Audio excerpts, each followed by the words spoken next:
Bine v-am regăsit, astăzi am văzut un story cum se face asta, battle flip, așa să te dai, uite așa peste cap. Să te dai așa. Încercăm și noi? Haideți să vedem. Sare așa, sare. Ce prost.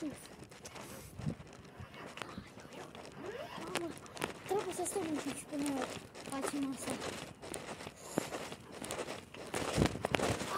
Bă, cu mâinile ca mere. Mâinile ați văzut ca mere? Mire, bă! Hai că da.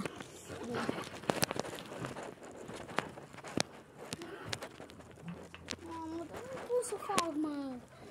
Am zis că mă laud și eu, că nu știu ce, la școală. Hai că da. Uite asta, atâta pot să fac. Să țin mâinile așa. Uite. Bă, asta cred că mă ajută la battle flip. Cred că da. Mă ajută la fată. O, da. Battle flip. Ori mă ajută? Hai să facem câteva din astea.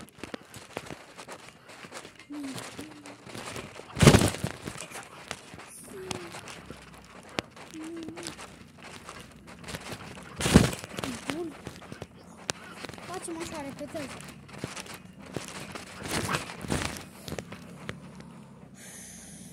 Mamă. Mai să încercăm.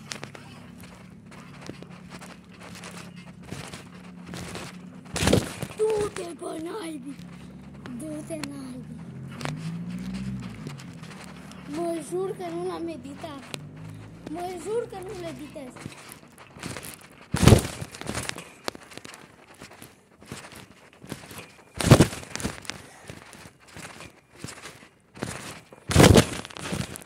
Bă, du-te, naibii!